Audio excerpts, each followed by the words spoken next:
What up? Seth Miranda here. This is Adorama Rewind, and it has been an enormous week. So much stuff has happened. Cinegear just went down, so a lot of gear news has come out. Some stuff about legal image rights, which we always love, and some pop culture-y, vanilla, mainstream world stuff touching the photo industry, which is kind of industry. So I always think that's fun to throw in there. So let's get into this. Don't worry, I'm going to hold your hand. We're going to take a dive together. I'm here for you. It's okay. Let's go do this. This is pretty interesting and pretty great for us. Landmark copyright case featuring Tom Brady addresses whether media can embed images or not. Yeah, so this is kind of a thing. We talked about this forever ago. Justin Goldman took a picture of Tom Brady and Celtics manager and put on Snapchat, and this raised speculation about that Brady was trying to recruit a basketball player named Kevin Durant. So what happened was this photo got passed around like crazy. It went on Twitter. It went all over the place. And then media outlets like actual news sources started embedding the tweets and social posts in their articles. And this is where it got a little twisty as far as image rights. Well, if you check out down here, so pretty much he settled with Time Incorporated, but there were other media outlets that used it, like Oath, which was Yahoo, and Heavy.com. So he went and filed lawsuits against them. And right here you can see that Judge Catherine Forrest ruled, having carefully considered the embedding issue, that when defendants caused the embedded tweets to appear in their websites, their actions violated plaintiff's exclusive display right. The fact that the image was hosted on a server owned and operated by unrelated third party, Twitter, does not shield from this result. So basically that judge was like, I don't care if it came from another site, you can't just embed this image. He's owed something. So that's a huge win for, the AC just kicked on. It's summertime here in New York. Humidity and frizzy hair. So this was a big deal. You know, you can't just because an image is out there, take it, embed it, and think it's okay. So this is another kind of win for image rights and protecting photographers out there. Even if it was just a phone photo, who cares? It's an image that was worth something to somebody, especially media outlets out there, and they're using it. So why shouldn't everybody that was involved in creation of that image get something out of it? So this is a big deal. So on the other swing of the pendulum, Sports Illustrated has just been sold for $110 million, and they're going to use it for brand licensing. So here's what basically happened. The Meredith Corp sold the magazine to a New York-based brand management company called Authentic Brands Group. So they're going to keep publishing it for about 2 more years, but they're going to take the Sports Illustrated name and just kind of like slap it on things and sell it as product.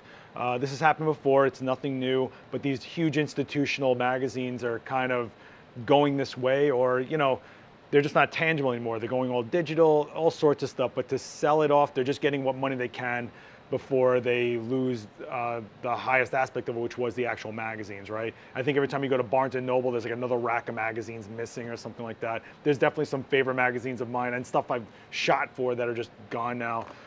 But there are more outlets out there popping up, independent things, digital little blogs, digital little news sources that are actually viable. They get advertising funding on their sites and they're able to pay photographers. So it's not the end of the world, but this is a big deal. Sports Illustrated was like the National Geographic, I guess, of sports. And you know, things like this have happened. We looked at Time Magazine being sold for $190 million and all sorts of things back in 2018. It was like 6 months ago. But yeah, I mean, that's a pretty big deal. So if you're someone that's just starting out shooting sports and this was like something to strive for, you know. This is also some pretty crazy news. Sony overtakes Nikon for the #2 spot behind Canon. So this is talking about overall global sales. They're saying that Sony has gotten ahead of Nikon there. So that's kind of a big deal. They went over their strategy of how they started the brand and things like that. And this isn't too surprising. We're talking about a brand that came out of almost nowhere with their philosophy of doing full frame mirrorless. They were the only ones doing it at a certain time, and people bought into it and they grew with it. And then people saw what everyone else had to throw on the table and they made their decision of whether they wanted to go one way or another. And if you were someone that was questioning another brand after what they showed, and you switched to one, you probably went to Sony because they made their system so adaptable to other things like Canon glass and things like that. So, and speaking of that, there's this. Yongnuo unveils $100 Canon EF to Sony E autofocus lens adapter. Super cheap, autofocus adapter, not just making it a dumb lens, but able to do autofocus. How well, I do not know. How fast, I do not know. But you can see manual to auto right there. And of course, there'll be firmware updates for it and stuff like that. 2 autofocus systems, which is manual and auto pretty much. A function button, so if you're someone that customizes keys, it has the 1/4 20 screw mount right there. And we're looking at about $100. And there are other mounts that have been adapters like this have been seen for about $250 to $400. So this is kind of crazy, right? So if you're someone that is on a budget and maybe you got some older Canon glass that was affordable for you, you can now adapt it to a Sony, which you might have started with as a system. And this is kind of what leads to things like Sony edging up a little bit more on the ladder, and who knows what's going to go on and go forward. But we're seeing a lot of shifts in this industry. We're seeing things move at a fast pace. The technology has been crazy, but even though that's going on, Nikon seems to still be going hard. Apparently they filed a patent for about 5 new camera codes, which kind of boils down to 3 new bodies if they go forward with it. So what does this mean? Pretty much we saw this when the Z was being announced, right? There were the little mutterings. We're watching the patents. They filed the patent for the knocked logo, and then we saw the mount being patented and things like that. And we were going, well, what is it? How is it? And there's plenty of times they'll patent something just to keep it and have it and maybe never use it. But this does look promising that in 2019 they're going forward, and 2020 they'll be releasing at least 3 bodies. Hopefully, I don't know. I don't like reporting rumors, but this does actually seem pretty promising, which is kind of crazy. So what might we see? We could see a flagship Z camera. You know, we could see their D5, their heavy hitter, legit pro model. We could see something that's crazy affordable. The Canon RP was $1,200, $1,300. Who's to say that Nikon won't put out a mirrorless camera in that range? Or like they have the D3500, which sells amazing for them for beginner photographers. What if they make a mirrorless version of that? They could make an APS-C mirrorless camera and still keep it in the Z world, I guess you would say it, or the species. But this is kind of crazy thinking that they're going to release bodies that fast. So the Z series looks like it's going to get fleshed out pretty quickly. The lenses will probably be here before you know it. And of course, they have the adapter, which adapts 90 plus lenses that already exist out there. So I don't think Nikon's out of the race yet, but we don't know. This doesn't mean, this could mean nothing. This could honestly mean that they just filed a bunch of patents and we don't know much about it. However, Panasonic at Cinegear just announced the S1H, which has 6K video, 24 frames. It's really geared for video. We're looking at a lot of heavy specs in that aspect. We're talking about 3:2 ratio, 6K 24 frames, 16:9, 5.9K 30 frames per second, multi-aspect ratios, 4K 60, 10-bit internal, which is, whoa, that's crazy. It is looking like a $4,000 body, so you are going to be paying for all that heavy video capability. But in the scheme of video and what this is capable of doing, that's kind of a real shift in what you would probably have to spend to get an actual cinema line camera going. Plus it's full frame. I think it's got 14 plus stops of dynamic range on V-Log, which is just nuts. But they're not done there. So the S1 is going to get a firmware update if you're willing to pay for it. So there is some benefits to this. So for about $200, you can get, if you already have the S1, right, and you want to just update the firmware for $200 coming next month, you can get 14 plus stop V-Log recording, 4:2 10-bit 4K 60 or 50 frames video recording output. It gives you the 14 stop V-Log that they are really excited about, which why shouldn't they be? And it's going to give you some LUTs, and you can upload it all to an SD card and get it going. So that's a $200 upgrade from the S1 that you might currently already have. Is it worth it? I don't know. If you're shooting video, it seems like you're getting a lot out of it.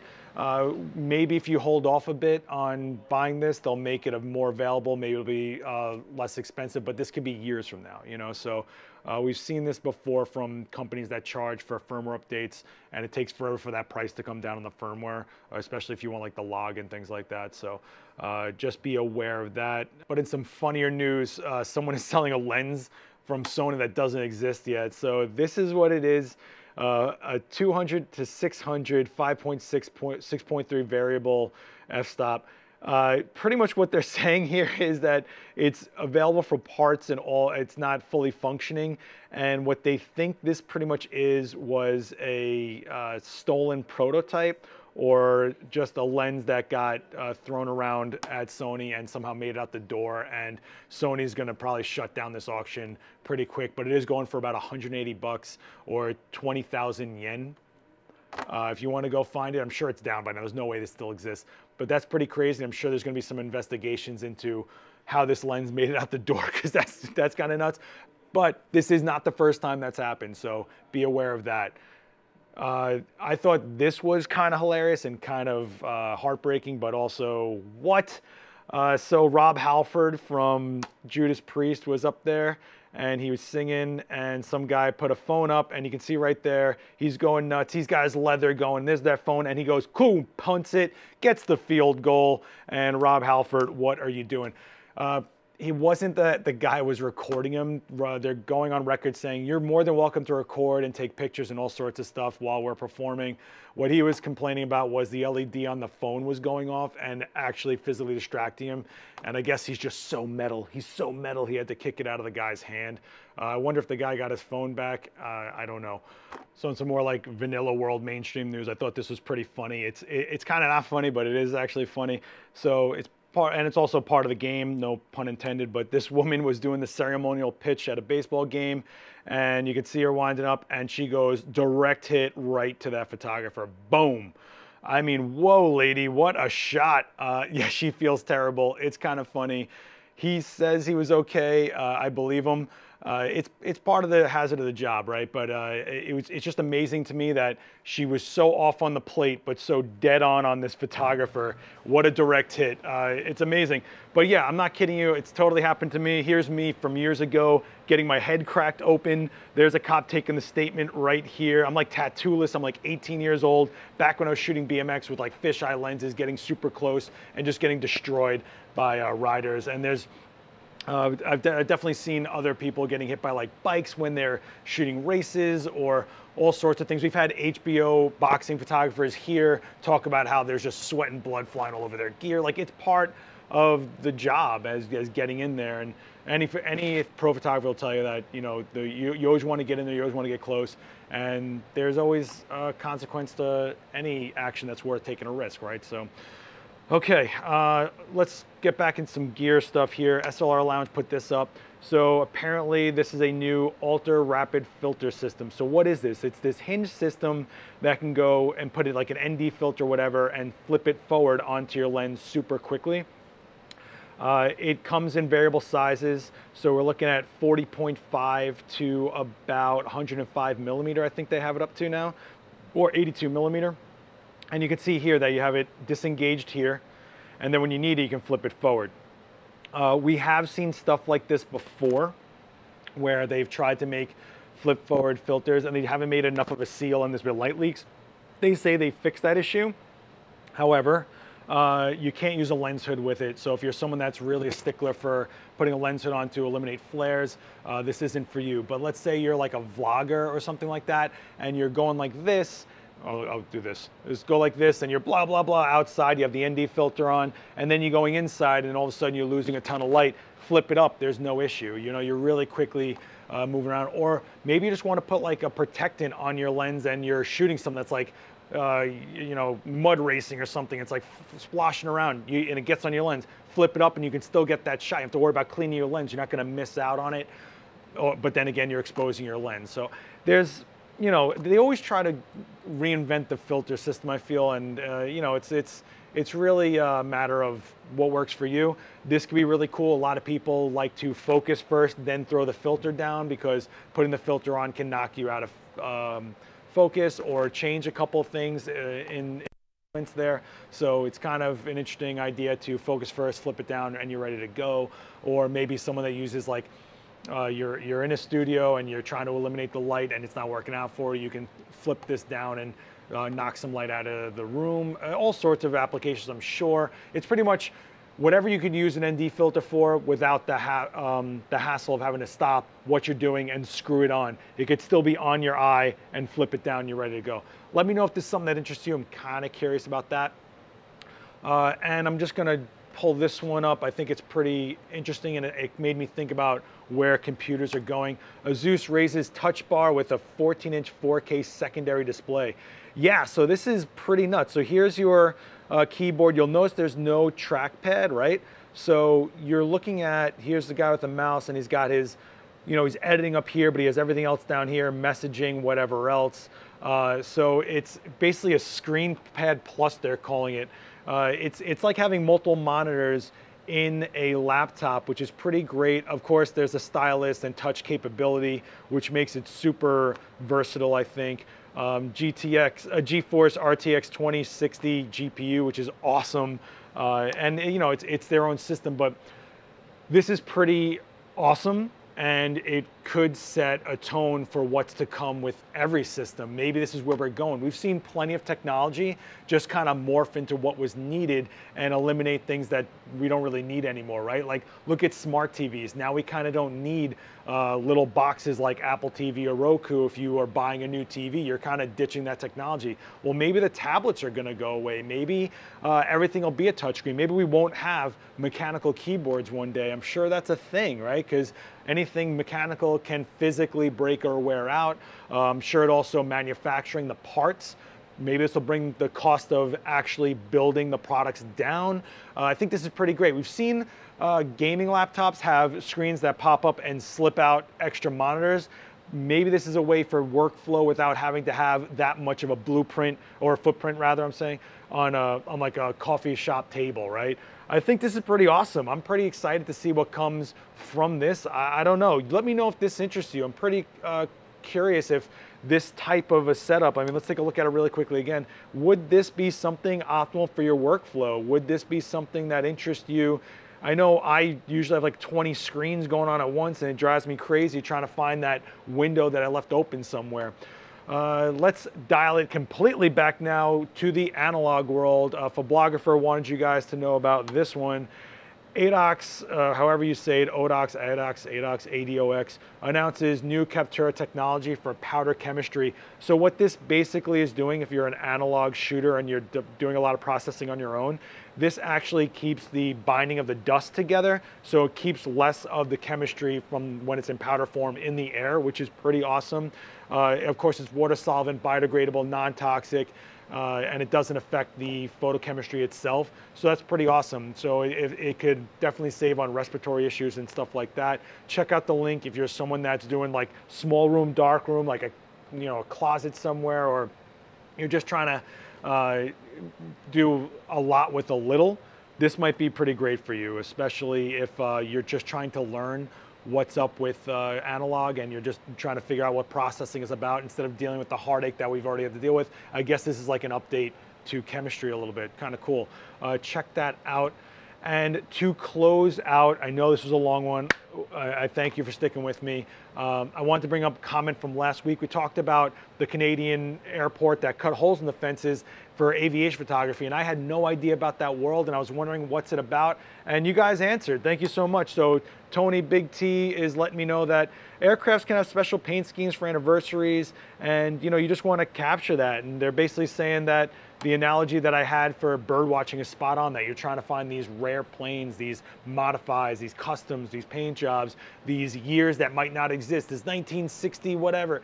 I don't know about that world, but I figured that's what it was, and a lot of you came out to tell me about it, so I didn't realize that the aviation photography world was so big, or the community was there. So I guess the Canadian airport heard this and was like, yeah, go ahead, knock yourself out, take a picture of a bunch of planes, and don't have the fence in the way. Okay, wow, I am just, bleh. I will be releasing more and more videos with Adorama TV about my experience with the Fuji GFX 100, so be on the looks for that. I promise that's coming. Do yourselves a favor and hit the bell on this channel. We will be releasing tons of stuff going forward, and this way you'll be notified when it comes out. So don't just subscribe, hit the bell. That's gonna be it for me for now. Hit like, share this video around. I'll see you guys down in the comments, but I'm gonna leave you with this as the question. We have a Panasonic coming out with 6K video. They're claiming they're gonna have an 8K video camera coming out that will enable photographers to take about a 30+ megapixel still image from the video. Is this something that interests you? What do you think about that? Do you think we're going to go into an age where we just video everything and pull the stills and they'll be usable? I'm sure they'll be JPEGs and not RAW files, obviously. Or I could be totally wrong. Who knows? I could totally speaking out of turn there. But does pulling stills from a video interest you as a photographer? Hit me down in the comments below. I'll see you guys next time. Thank you so much. Peace.